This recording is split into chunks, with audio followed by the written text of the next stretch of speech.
ഇന്ന് 6ാം ക്ലാസ് കേരള പാഠാവലിയിലെ ആദ്യത്തെ പാഠഭാഗം പഠിക്കാം. ആദ്യത്തെ പാഠഭാഗത്തിന്റെ പേര് അടുക്കള എന്നാണ്. ഇപ്പൊ TP രാജീവൻ എഴുതിയ ഒരു ഗദ്യ കവിതയാണ് അടുക്കള.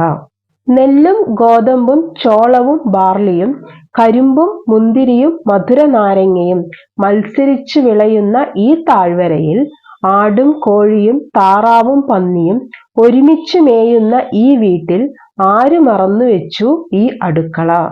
നാടിന്റെയും വീടിന്റെയും സമൃദ്ധിയാണ് ഈ വരികളിലൂടെ കവി വർണ്ണിക്കുന്നത്. അതായത് നെല്ലും ഗോതമ്പും ചോളവും ബാർലിയും കരിമ്പും മുന്തിരിയും മധുര നാരങ്ങയും മത്സരിച്ചു വാഴുന്ന താഴ്വാരം, മത്സരിച്ചു വാഴുന്ന താഴ്വരയിൽ ആടും കോഴിയും താറാവും പന്നിയും ഒരുമിച്ച് മേയുന്ന വീട്. ഈ ഒരു വിവരണം നാടിന്റെയും വീടിന്റെയും സമൃദ്ധിയെയാണ് ഇവിടെ വർണ്ണിക്കുന്നത്. എന്നാൽ ഇവയ്ക്കൊപ്പം മറന്നുവെച്ചൊരിടമായി മാറുകയാണ് ഇവിടെ അടുക്കള. ഇവയ്ക്കൊപ്പം മറന്നുവെച്ചൊരിടമായി മാറുന്നു അടുക്കള. ഒരു പക്ഷേ എൻ്റെ അമ്മയുടെ അമ്മയുടെ അമ്മയുടെ ജീവിച്ചിരുന്നിരിക്കാൻ പോലും ഇടയില്ലാത്ത അമ്മയുടെ അമ്മയായിരിക്കാം. ആരാണ് ഈ അടുക്കള മറന്നു വെച്ചതെന്ന് പറയുന്നത്? ജീവിച്ചിരുന്നിരിക്കാൻ പോലും ഇടയില്ലാത്ത അമ്മയുടെ അമ്മയായിരിക്കാം എന്നാണ് പറയുന്നത്. അതായത് ഈ ഒരു പരാമർശത്തില് ജീവിതത്തെ അടയാളപ്പെടുത്താൻ കഴിയാതെ പോയ, അതായത് അസ്വാതന്ത്ര്യം അനുഭവിച്ച ഒരു തലമുറയെയാണ് ഇവിടെ വരച്ചിടുന്നത്. അതായത് പണ്ട് കാലങ്ങളിൽ സ്ത്രീകൾ എപ്പോഴും അടുക്കളയിൽ മാത്രം ഒതുങ്ങിപ്പോയിരുന്നവരാണ്. അവർ ഈ ഭൂമിയിൽ ജീവിച്ചിരുന്നെന്ന്, അല്ലെങ്കിൽ അവർക്ക് സ്വാതന്ത്ര്യത്തോടു കൂടി അവരുടെ എന്തെങ്കിലും താല്പര്യങ്ങൾക്കനുസരിച്ച് എന്തെങ്കിലും ചെയ്യുവാനുള്ള ഒരു സ്വാതന്ത്ര്യം അവർക്ക് ഉണ്ടായിരുന്നില്ല. അങ്ങനെ ആ അടുക്കളയിൽ തളച്ചിടപ്പെട്ട് ജീവിതം അവസാനിപ്പിക്കേണ്ടി വന്ന, ജീവിതം കഴിഞ്ഞു പോയ ഒരു തലമുറയെയാണ് ഇവിടെ കവി വരച്ചിടുന്നത്. ഇവിടെ എപ്പോഴും ഒരാൾ കറിക്കു നുറുക്കിക്കൊണ്ടിരിക്കുന്നു, മീൻ നന്നാക്കിക്കൊണ്ടിരിക്കുന്നു, ഇറച്ചി വെട്ടിക്കൊണ്ടിരിക്കുന്നു, അരിയോ ഗോതമ്പോ ആട്ടിക്കൊണ്ടിരിക്കുന്നു, മല്ലിയോ മുളകോ അരച്ചുകൊണ്ടിരിക്കുന്നു. അപ്പൊ അടുക്കള എന്ന് പറയുന്ന എപ്പോഴും, അടുക്കളയിൽ ഒരാൾ എപ്പോഴും എന്തെങ്കിലുമൊക്കെ പണികൾ എടുത്തുകൊണ്ടേയിരിക്കുന്നു എന്നാണ് പറയുന്നത്.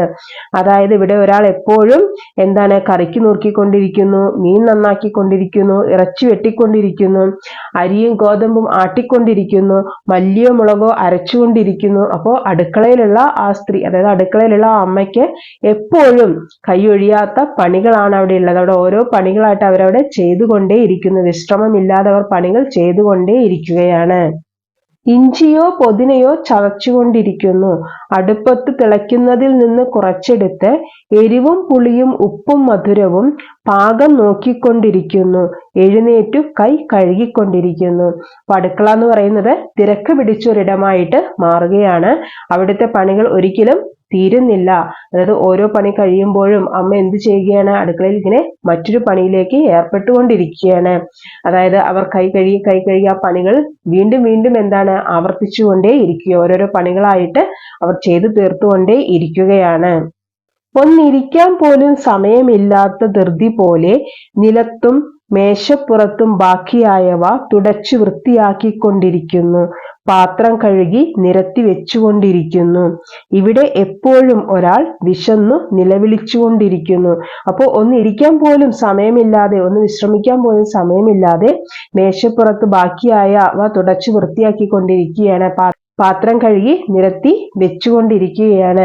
അതായത് പാചകം മാത്രമല്ല, വൃത്തിയാക്കലും ആ സ്ത്രീയുടെ അല്ലെങ്കിൽ ആ അമ്മയുടെ കടമയാണ്. അത് അടുക്കളയിലുള്ള അമ്മയുടെ കടമയാണ് പാചകം മാത്രമല്ല വൃത്തിയാക്കലും. ഒന്നിരിക്കാൻ പോലും സമയമില്ലാതെ ധൃതി എന്ന് വെച്ചാൽ തിരക്കിട്ട് നിലത്തും മേശപ്പുറത്തും ബാക്കിയായവ തുടച്ചു വൃത്തിയാക്കിക്കൊണ്ടിരിക്കുന്നു. പാത്രം കഴുകി നിരത്തി വെച്ചുകൊണ്ടിരിക്കുന്നു. ഇവിടെ എപ്പോഴും ഒരാൾ വിശന്നു നിലവിളിച്ചുകൊണ്ടിരിക്കുന്നു. അതായത് ഇവിടെ പറയുന്നത് ആ അടുക്കളയിൽ ഒരാൾ എപ്പോഴും വിശന്ന് നിലവിളിച്ചുകൊണ്ടിരിക്കുന്നു. ഈ പ്രയോഗത്തിലൂടെ വിശപ്പ് എന്ന് പറയുന്നത് ഭക്ഷണത്തിന് വേണ്ടി മാത്രമുള്ള വിശപ്പല്ല, ആ സ്ത്രീയുടെ അല്ലെങ്കിൽ ആ അടുക്കളയിലുള്ള അമ്മയുടെ സ്വാതന്ത്ര്യത്തിന് വേണ്ടിയുള്ള ഒരു വിശപ്പ് കൂടിയാണെന്ന് നമുക്കിവിടെ പരാമർശിക്കപ്പെടാം. അതായത് വിശപ്പ് എന്നുള്ളത് ഭക്ഷണം കഴിക്കാനുള്ള വിശപ്പല്ല, മറിച്ച് സ്വാതന്ത്ര്യത്തിന് വേണ്ടിയുള്ള വിശപ്പാണ്. അതായത് ആർക്കെല്ലാമോ വേണ്ടി എന്നും പാകപ്പെടുന്ന സ്ത്രീ ജീവിതത്തിന്റെ അവസ്ഥയാണ് കവി ഇവിടെ വർണ്ണിക്കുന്നത്.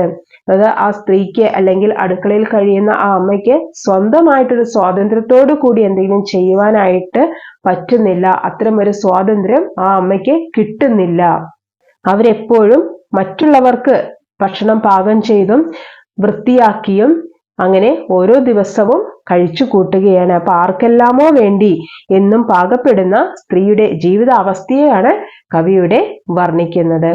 പാഠഭാഗത്തിലെ ചോദ്യോത്തരങ്ങൾ അടുത്ത വീഡിയോയിൽ ഉൾപ്പെടുത്താം. Okay, thank you.